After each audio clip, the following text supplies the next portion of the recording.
Hey, this is Sky. Welcome to my YouTube channel. Go check out my website at skysworld.com for life coaching and mentoring. It's bright and early, daily discipline, mind, body, and soul. This is how we get through. Sunday morning, I'm going to do my study group for warriors. I may have gotten a couple new subscribers this week, so welcome to the channel. We got some good people here.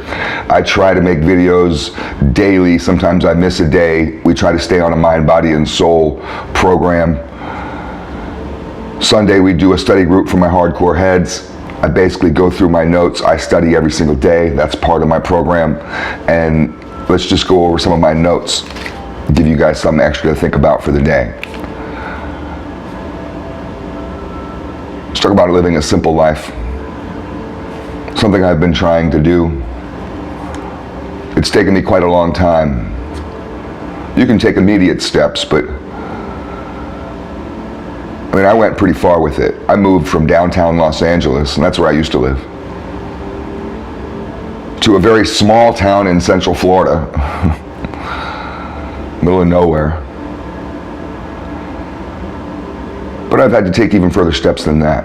Reduce my schedule, learn to prioritize what's important to me. And take regular breaks. Sometimes I can get so caught up that I can't even remember if I had lunch today. Did I even eat lunch? Just get so caught up in work. To force myself to take lunch, I put my lunch, my break times on my cell phone. Sometimes I think it's somebody sending me a message. I'll look down and it's a notification, take a break. I'm like, oh yeah, it's 3 o'clock, I gotta take a break. I'm trying to simplify my food, eat food with simpler ingredients. Simplify my entertainment. Be entertained less by desire and more by intellect. When you're entertained by intellect, it certainly is cheaper, but you enjoy it more. I try to simplify my life by going with the flow and following the Taoist philosophy of Wu Wei.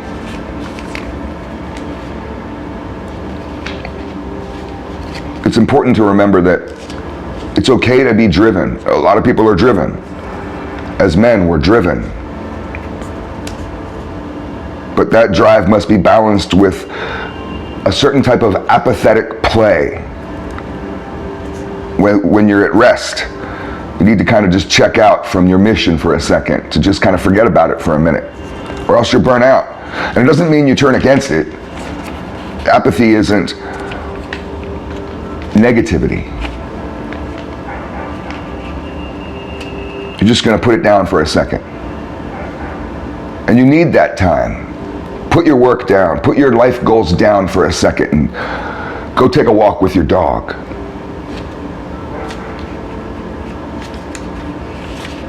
Let's go on to the next one. You guys aware that Gen Z is in misery? No, I'm not Gen Z. I'm Gen X. I had someone call me a baby boomer the other day. This is the second time this has happened, and I really don't understand it. I could only figure that young people who are under 30, because both times it was people in their 20s who called me a boomer. But they must just think anybody over 30 is a boomer. They don't even understand different generations.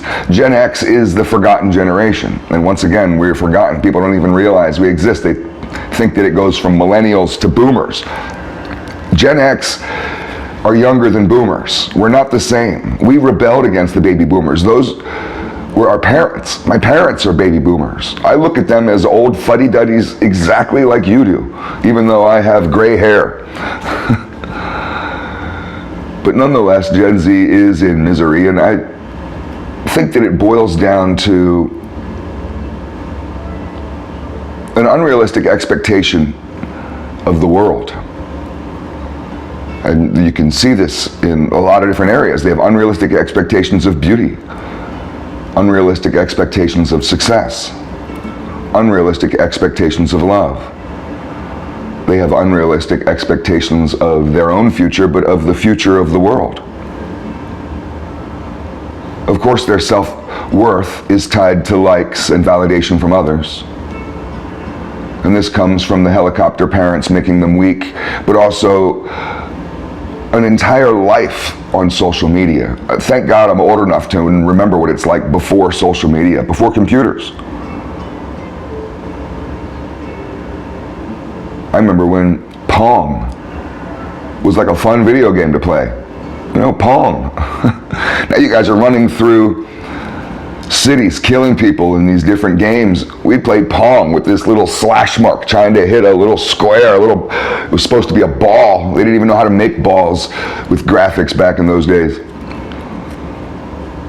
So you guys are spending a lot of time behind screens, and you value that time. If you take the cell phone away from a child, they will have a nervous breakdown. They will freak out. They will absolutely freak out. I've seen that freak out happen at dinner at a friend's house one time, and he took his son's cell phone away, said, "I'll give it back to you tomorrow." Like it was like a certain grounding thing. So that was really only a certain amount of hours. It wasn't even a full 24 hours. It was from the nighttime till the next morning, and that kid freaked out. It was the end of the world. He went through all the stages of grief within 5 minutes. It was uncanny. He cried, he screamed, he was in denial, he was bargaining. It was funny. It's sad. And it's really sad what this is doing to women. The Gen Z women are being destroyed, being turned into sluts, being turned into weird caricatures of themselves. There's a term within plastic surgery called Instagram dysmorphia. Instagram dysmorphia is when a young woman will come to a plastic surgeon wanting to look like a certain way, but it's not a picture of Kim Kardashian she'll be holding up. She'll be holding her cell phone up and saying, "I want to look like this woman." And that's the way it used to be, where young girls would want to look like their favorite celebrity, make me look like Taylor Swift or whoever. But now they want to look like these caricatures of themselves. You see, on Instagram, they have this thing called Instagram face. And that's just a tuned face. And these women are all tuning their faces to look the same. High cheekbones, big giant puffy lips, this kind of darkened skin, but not too dark, where you look multi-race, generic, you can't tell what race they are. And if you scroll through Tinder or any social media site, you'll see thousands of women that look like this, most of which are just being tuned through, like, what's it called? There's an app, Face Change, I believe it's called. So this is all happening to Gen Z. The corporate manipulation of young consumers is out of control, and you guys are falling for it like we never did. Let's move on.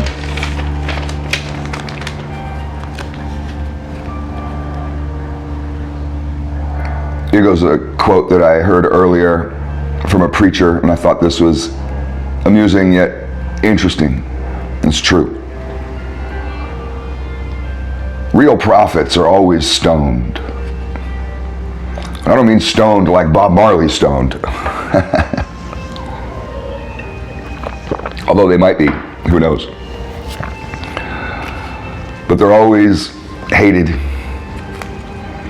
And you got to be careful with how far you travel down this path of righteousness, because it is a solitary path. People will stop walking beside you and let you walk alone. They'll turn back. They'll not recognize you anymore. You'll change. And it's not that you turn into a jerk, but you rise above sin. You rise above weakness. You start to look at failure differently. You start to embrace forgiveness. These are things that are so hard for the average person, a person who's not interested in this path, this mind, body, and soul lifestyle, this program that I preach every day. This is really what this is the path of the prophet. I'm not trying to turn people into prophets. I don't think I am one. Absolutely not. But we can try. I don't know if I'll ever get there. I may die the same type of piece of shit that I used to be, but at least I would have spent the later half of my life trying my hardest.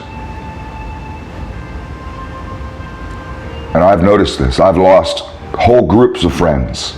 They've walked away 7 and 8 at a time. They don't like me no more. And I'm not willing to change myself, to hold myself back in order to please others, in order to have friends, in order to be surrounded by people who are just weaklings, who are not really looking to help anybody or to be of service to anybody or to watch anybody grow. There's people that they're not really haters. They're not your enemies. They're your friends. They may be your family, but they don't want to see you grow because they know that they're sitting there on the side of the path. They're not walking it. And if you're walking it, even if it's slowly, even if it's one step a day, eventually you'll be out of sight over that horizon. And there's some people that can't stand being alone, so they will bring everybody around down. These are anchors. They're not the kind of anchor that keeps you anchored to reality, but the kind of anchor that keeps a boat from floating on the ocean. Let's move to the next one. Got something in my throat. Here goes an ancient church hustle that they still use today. Today's Sunday. Some of you might be going to church. I don't go to church because I haven't found a good one. I believe that most churches are just scams. They got to pay for that building somehow, right? So the worshipers give offerings to the church. We all know that. Worshipers give offerings. They have all kinds of ways that you can give offerings. Priests and preachers and bishops and pastors and all those types will beg for offerings, demand offerings, send their goons around with plates saying, you know, it's time for that miracle dollar. Just give $1. Interestingly enough, though, when there's donations given to a church, the priest keeps most of the donations. And this is historic. So there may have been offerings back thousands of years ago from a farmer who is offering up a certain amount of his crop to the church as an offering. To give an offering is demanded by the church so you can receive your blessing. And the church is going to give you your blessing, going to nullify you of your sins and give you a place in heaven. And your offering buys that place in heaven. And you have to do it. Any amount of offering. They're not going to tell you how much to offer, but you have to give something. But the priest keeps most of it. You give a bunch of corn that you grew, the priest keeps most of it. And he's going to use a small portion, just a little bit of corn. You gave him a truckload and he's going to just take one kernel, one ear of corn and scrape off a couple kernels and use just a little handful. He's got a whole truckload that you gave for an offering, and he's going to use a little handful in the ceremony devoting to God. And then he pockets the rest, walks off with the rest, and you wonder why the preacher's got a gold rocket car and a solid gold mansion and a beautiful, hot supermodel wife.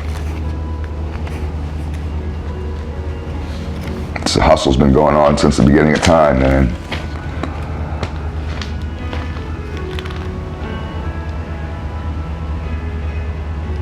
I'm getting real sick of cancel culture. I know we're running out of time. I just have to address this real quick.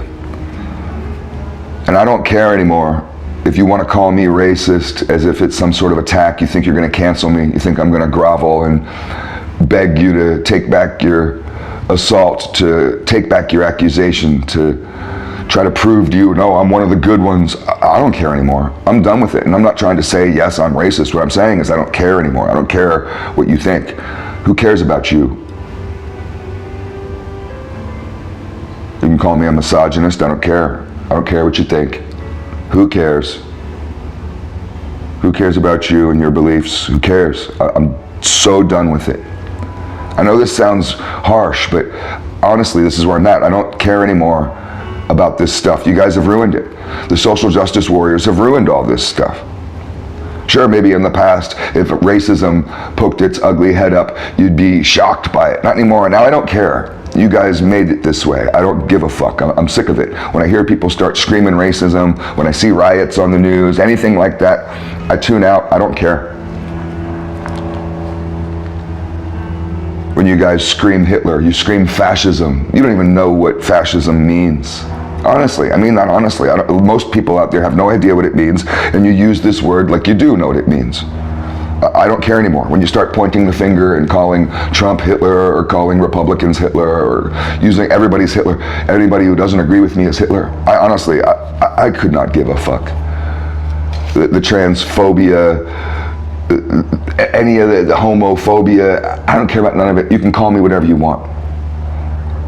I'm walking away from the debate. You can stand there yourself, screaming and yelling in the streets, pointing fingers at people, throwing stones at people.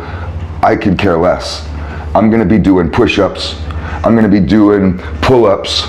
I'm going to be reading my Bible. I'm going to be making good food in my fridge. Food for thought. Thanks for watching.